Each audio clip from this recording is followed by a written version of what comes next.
Ralph Reed, great to see you again, sir. Thanks for being here on the Pod's Honest Truth. You bet, David. Good to be with you. All right, for God and Country, the Christian case for Donald Trump. Explain this exactly, and you lay it out really to a degree, kind of like a legal case. I mean, you've got all the evidence in the book, and boy, Christians have really taken one on the chin for this. So, tell me about why you wanted to write the book, and tell me more about how this all kind of came to be. Well, David, as you know, I don't go quite back to the creation of what some have called the religious right, but I've been involved for, pushing 4 decades, and was at the Christian Coalition and then founded Faith and Freedom. And I've been helping to mobilize conservative people of faith for really my entire adult life and before that. And I wrote this book not primarily as a defense of Donald Trump, although I do plenty of that, as you know. Mm-hmm. And I defend him against the lies and the fake news and the smears against his character. He's a friend, and I have great affection for him. But that's not really the reason why I wrote the book. I wrote the book as a defense of tens of millions of God-fearing, patriotic Americans who profess faith in Jesus Christ. They love God, they love Jesus, and they love their country. And they've been called every name in the book, including morally and spiritually bankrupt. They've been accused of cheapening the gospel. They've been accused of trading their faith in Christ for 30 pieces of silver in order to gain access to power. They've been insulted and smeared and demeaned for 4.5 years for supporting this man and his policies. And I just felt they needed to be defended. And I felt it was also important, David, to tell the story of how they ended up coming to Trump. And contrary to the media myth and stereotype, it was not some bum's rush to the altar. It was very reluctant. They had a lot of reservations. Trump had to do a lot of persuading, and Hillary Clinton played a pretty important role, I might add. So this story has never really been fully told until now. Now, I can't tell the whole story. I can only tell what I lived. But I got to know Donald Trump in the 2010-2011 period. I became friends with him. I got a chance to have a lot of conversations with him about issues. And I tell all that too. So I think it will be a real tool for a lot of Christians and conservatives who have felt maligned because of making a choice that, David, I think was not only the politically correct choice, I think it was the morally and ethically right choice. You know, Ralph, you lay it all out in the book, and then you deliver the hammer at the end where I counted it's nearly 30 pages of accomplishments of what this president has done. I mean, that in itself I thought was pretty compelling. I want to read you a quote that you say in the book. This was interesting. The only crime people of faith are guilty of is taking their citizenship seriously, that and asking not to be discriminated against because of their faith. In so doing, they have exercised their citizenship in a manner that is entirely consistent with Scripture. And I guess that goes to the point of the book, for God and country. I mean, they have a moral obligation, is what you're saying. Yeah, and I go through. Look, I'm not a theologian, and I don't claim to be, but I have been at the intersection of faith and civic engagement for decades, and I've thought a lot about this. I've written a lot about it. And I'm not the only one, by the way. There are people far smarter and far more theologically educated than me. But I believe that if you study the Old Testament and the New Testament, there is a lot of biblical teaching that would suggest that we hold a dual citizenship. We are citizens of the kingdom of God, which is both here now and yet still to come. We await its full realization.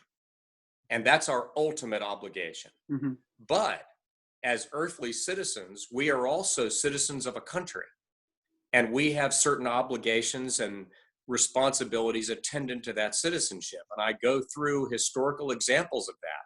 You know, we've been told, for example, that we shouldn't have turned to Donald Trump as a political savior to defend our First Amendment rights, to freedom of speech, to freedom of religion. These are rights, by the way, that are enshrined in the Constitution and the Bill of Rights, which we believe are not ultimately given by men or presidents or Congresses or parliaments, or even the Supreme Court. We believe those rights come from God. And we believe we should defend those rights, if necessary, with our very lives. Okay? Yeah. And so they've said, well, you should have suffered as a Christian. You should have just allowed your rights to be violated. Go ahead and let Hillary appoint members of the Supreme Court and have the Hobby Lobby case never happen, and have the Little Sisters of the Poor never protected.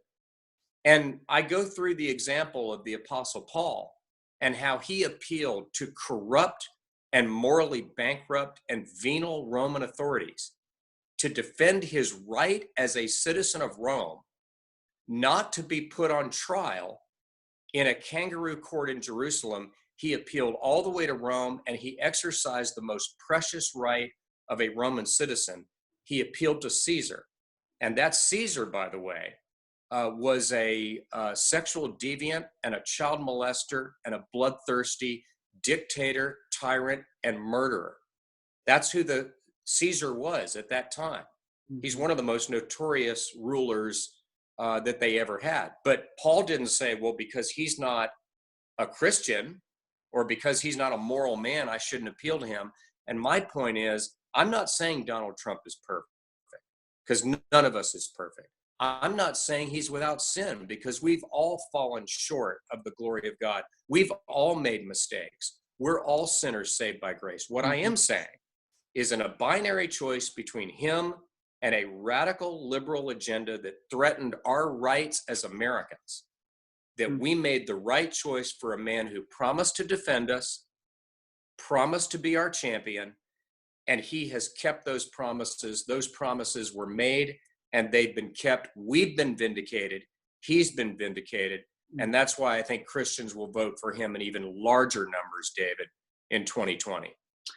Ralph, you make such a compelling case in the book. One of the things that you bring up I thought was very interesting, this idea of strange bedfellows. Lyndon Johnson, for example, working with African-American Christians. I mean, I think that part of the story hasn't really been told as much. This idea that, hey, look, when it came to Lyndon Johnson, not the most moral guy in the world, and clearly he had some racist undertones, let's just call it for what it is.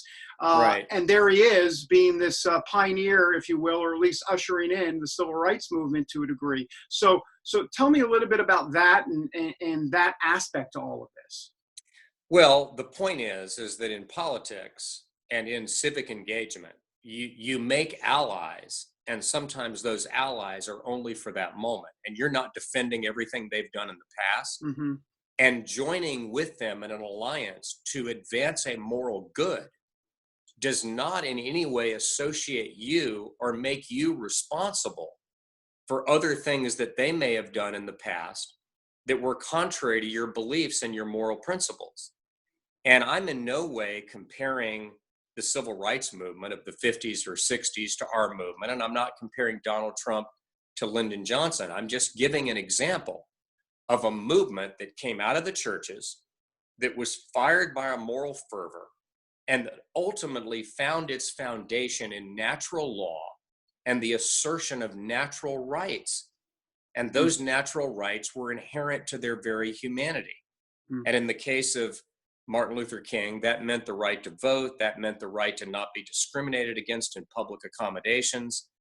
And Johnson, who came to Congress initially in the 1930s and then went to the Senate in the 1940s, was a supporter of segregation.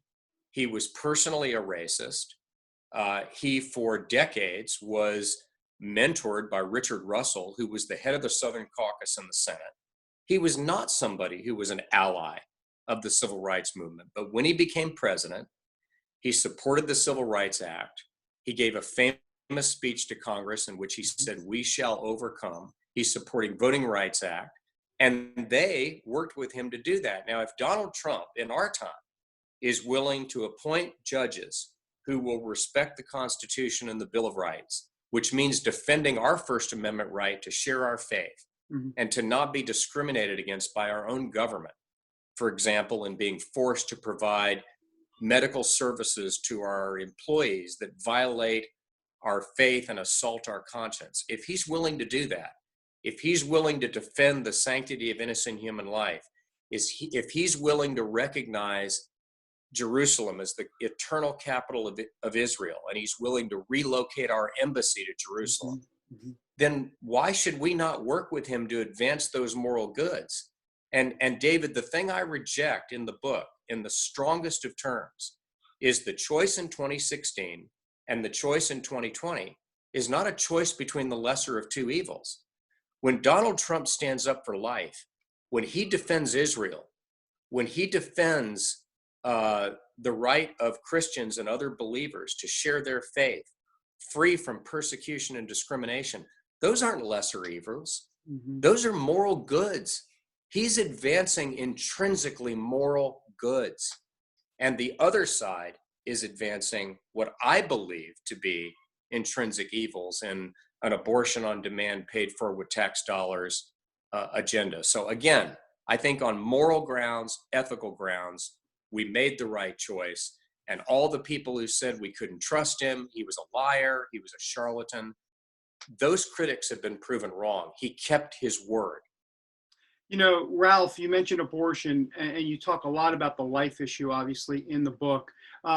You make a very interesting point about how the media gives a lot of oxygen to hypocritical evangelicals, but they sure really should maybe look at a deeper point about the Democrat Party and what are evangelical Christians supposed to do on the life issue when this Democratic Party has really turned and done a 180 on the life issue. So I wonder if you can talk about that. Yeah, there's been a lot of criticism directed at us that the abortion issue and that the life issue is just a cudgel that we use as a weapon against the left. And that, you know, what we really like about Trump is that, you know, he's tough and he's mean and he takes on the media. And I go back and I look at, and I recount, you know, relatively briefly, it's about a half a chapter, how the Democratic Party went in a very short period of time from showing respect for and at least allowing space for the deeply held moral beliefs of Christians, not just on the life issue, but on the marriage issue. Remember in 2008, when Barack Obama ran for president, he said that he believed marriage was a sacred union between a man and a woman, quote, as a Christian. He said, as a Christian, and this is a direct quote, right? God is in the mix. Now, would a Democrat say that today? Would Absolutely. Joe Biden say that as a Roman Catholic? The same on the abortion issue. They went from supporting the Hyde Amendment for decades. Believe me, I've been involved in this issue for many years. And we've always had in the House probably 20 to 30 Democrats who were pro-life, most devout Roman Catholics, some evangelicals. And they said, look, abortion may be legal, but you shouldn't take my tax dollars to promote it or perform it. And that was Joe Biden's position, David, for 42 years. For 42 years as a senator, as vice president, he supported that, even under the Obama administration. He got into this race for president last April, and he folded like a cheap suit on an issue that he had held for 4 decades in 72 hours. And his position is now the position of Planned Parenthood, which is abortion is not only a constitutional right, but it should be subsidized with tax dollars and it should be included as a mandatory benefit in government-run health care, including Medicaid and Medicare. That's his position. And then what do you expect pro-life Americans of faith to do? How can they participate in that? Where is the home for them? Where is the allowance made for their moral beliefs? So instead of pointing the finger at us and saying, how can you support a thrice married Manhattan billionaire who has a Playboy past and was tabloid fodder for decades? Our response is, how can we join a coalition with you, even if we wanted to, when you're for the taking of innocent human life paid for with our tax dollars on demand for any reason, for no reason, for sex selection in the 9th month of pregnancy, as the president said in the debate with Hillary Clinton, moments before they're born. If we really believe that that's the taking of innocent human life, where is your allowance for us? And I sort of put it back on them and explain why we have felt forced to make the decisions we've made. Ralph, you're always called an influential evangelical leader, but you're so much more than that, especially a historian. And you look at JFK and the bigotry that kind of he confronted at the time in the 60s as relates to him being Catholic. And then you go on to talk about that there is a bigotry as well present against evangelicals to this day, in this day and age. Can you explain a little bit more about that? Yeah, I mean, I think there's a sense in which the vitriol and the venom that is directed at Donald Trump is ultimately not because of his checkered past or because he hasn't always been a conservative or a Republican.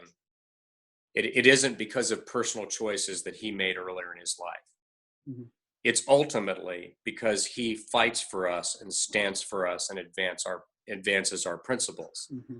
And as he said so eloquently when he spoke at the March for Life, in very Trumpian terms, it's his eloquence. It's a queen's eloquence. Mm-hmm. He said, "They're after me because I fight for you."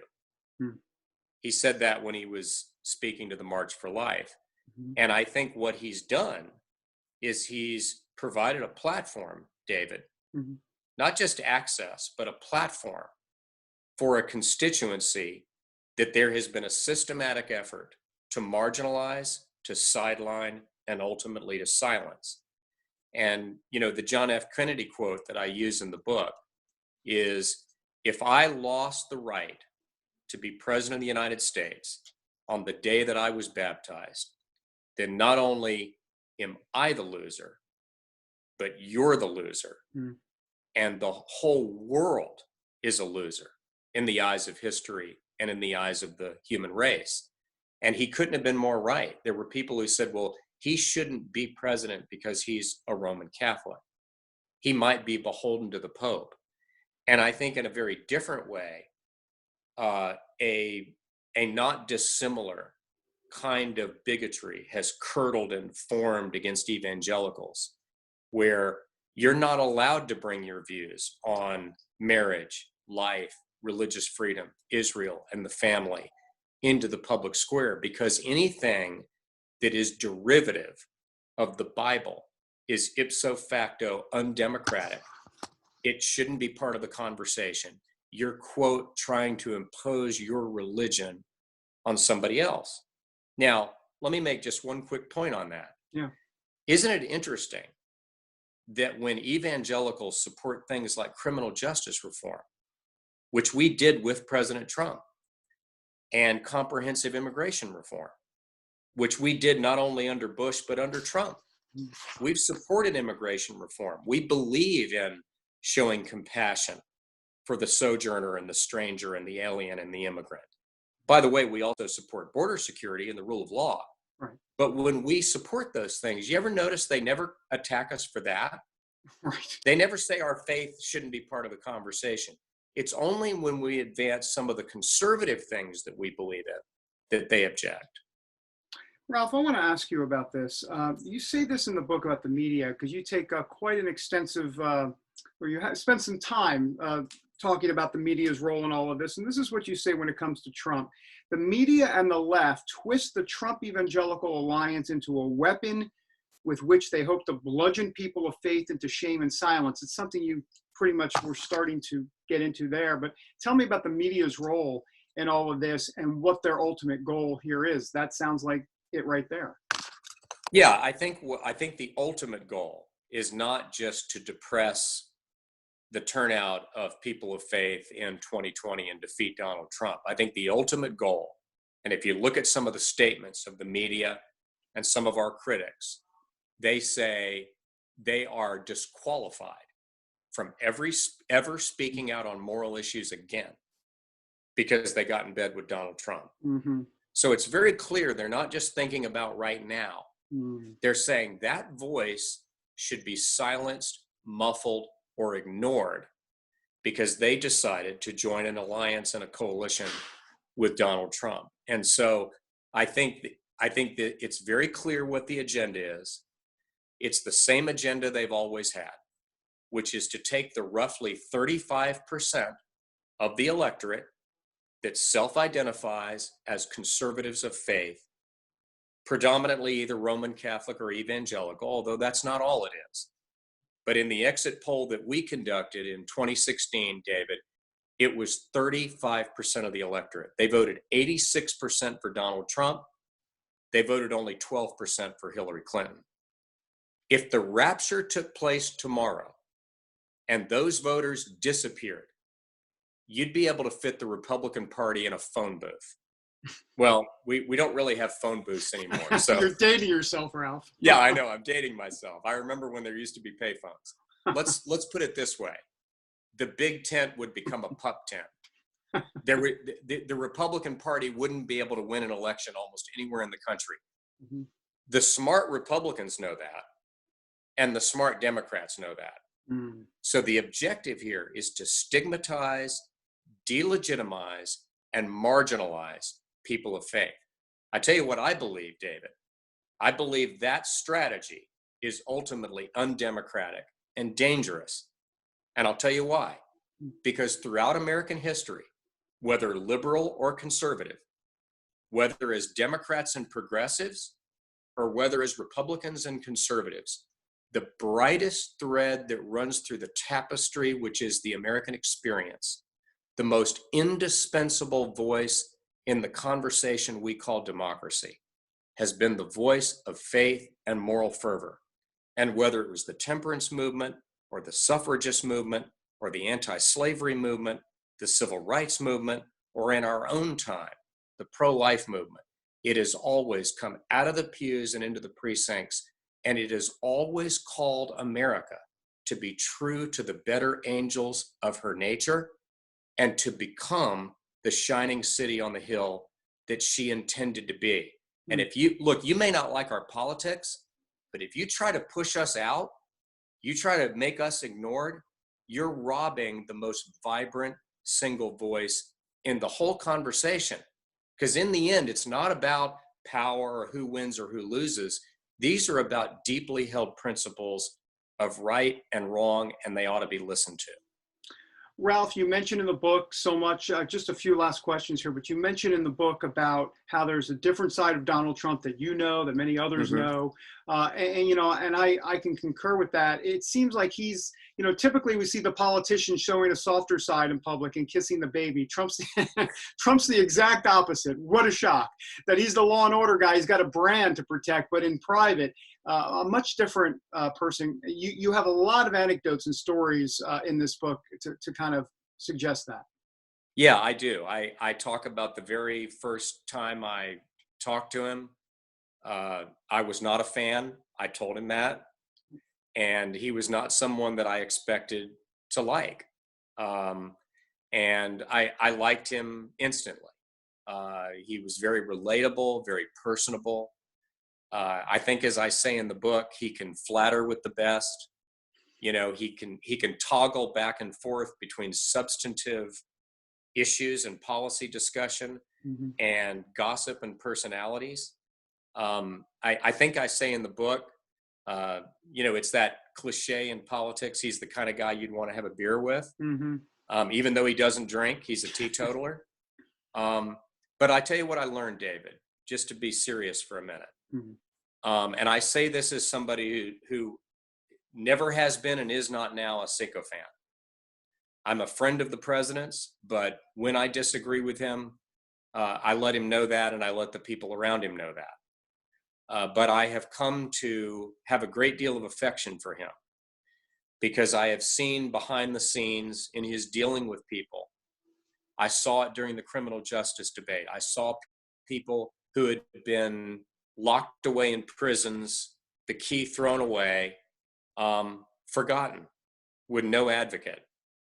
And, I saw the pardons that he issued and the fact that he he really had compassion for these people, and he, for the offending population, and he wanted to give them a second chance. I also know many stories, most of which, by the way, I do not tell in the book, and I can't tell now. But I know situations and circumstances of people who've had either career setbacks or an illness or a death in their family, when the president reached out to that person on the phone and said, look, I'm president of the United States.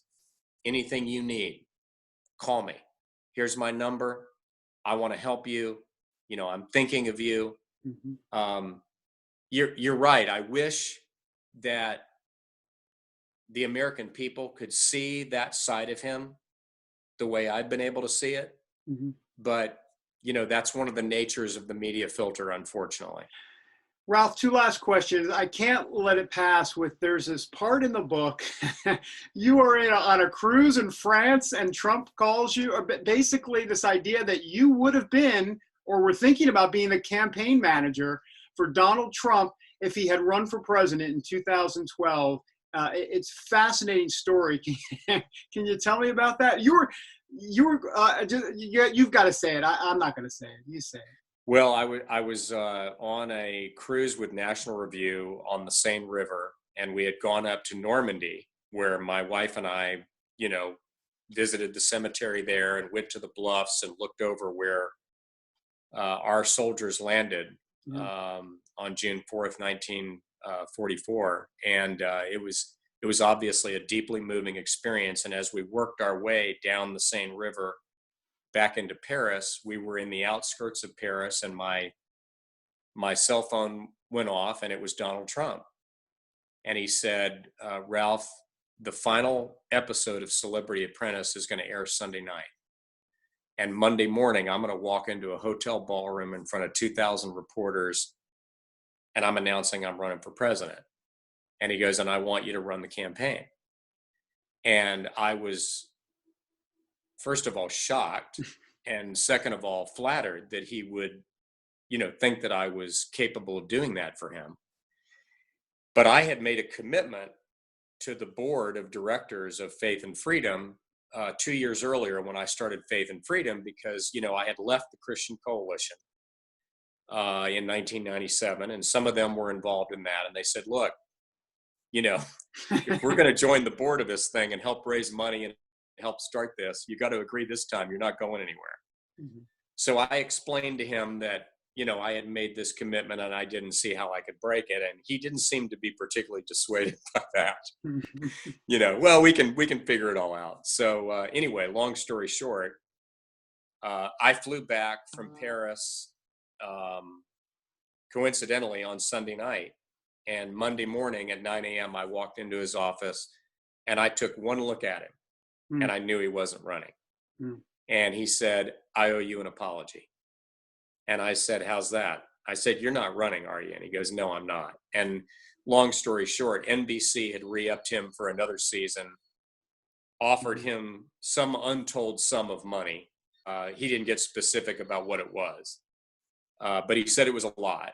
And so, that never happened. But the good news, I think either the coincidental, the serendipitous, or the providential, maybe it was a divine appointment. It was as a result of that whole episode that he and I became friends. And we stayed in touch. I would meet with him when I was in New York. And so I've always felt fortunate that I got to know him before he was a candidate, because as I say in the book, David, this is the real point. The real point is not the story. Right. The point is, when there were a lot of other people who didn't feel like they could trust him, had serious reservations, I never really had those because I knew him. And even though I stayed neutral in the primaries, I'm not sure he or his campaign were overly thrilled with that.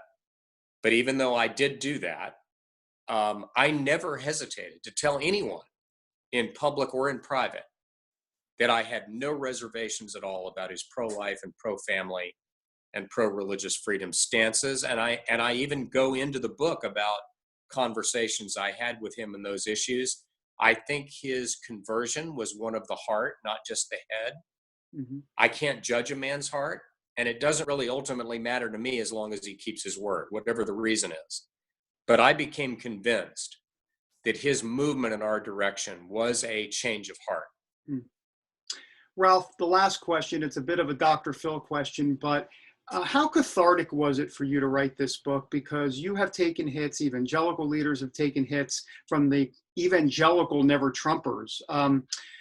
Not that this was payback, that's not how you operate, but I am wondering about, just from a cathartic standpoint, and relationships have suffered and there's been a fracture within the church. Mm-hmm. And I'm wondering, this book seems to kind of set the record straight on a lot of that. I'm just wondering personally, how was this for you in terms of writing this book?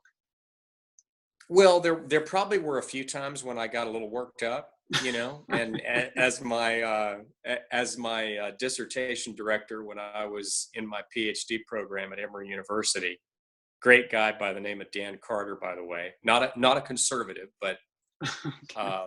A very fair-minded liberal and a great scholar. I learned a lot from him and my other professors there. He told me something one time I never forgot. He said, "Ralph, I'd rather have somebody turn in purple prose that I could tone down than prose that's just dead on the page." Right. So when I went back through and I edited it, I toned more of that down because I didn't want it. In the end, it's not personal. I can honestly say that I have many friends who are believers in Jesus Christ who strenuously disagree with those of us who have decided to support Donald Trump. It is, as I said, it's 86% of self-identified conservative Christians of faith. So they're clearly in the minority, a very distinct minority. I think a shrinking minority, but their views should still be given their due. And I try to be fair-minded about it, and I should make clear that I've kept those friendships. I've not allowed our disagreement to break and end friendships. I'm not going to lie, we don't communicate as much, but the real reason why I wrote the book was not that kind of catharsis. The real reason why I wrote it is what I said before. There have been a number of books written, number of op-eds written. There's been a lot of commentary attacking Christians for allegedly being hypocrites and spiritual frauds for having made this decision. I thought those charges were very unfair and untrue.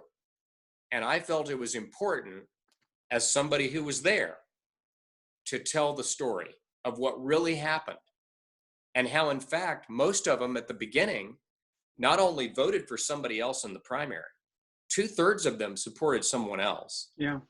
Primarily people like Ted Cruz and Marco Rubio and Mike Huckabee and Rick Santorum, but how reluctantly they ultimately signed on to Trump. I tell a story in the book that we were probably 30 days from the convention, and there were major Christian and pro-life leaders who said they weren't convinced yet.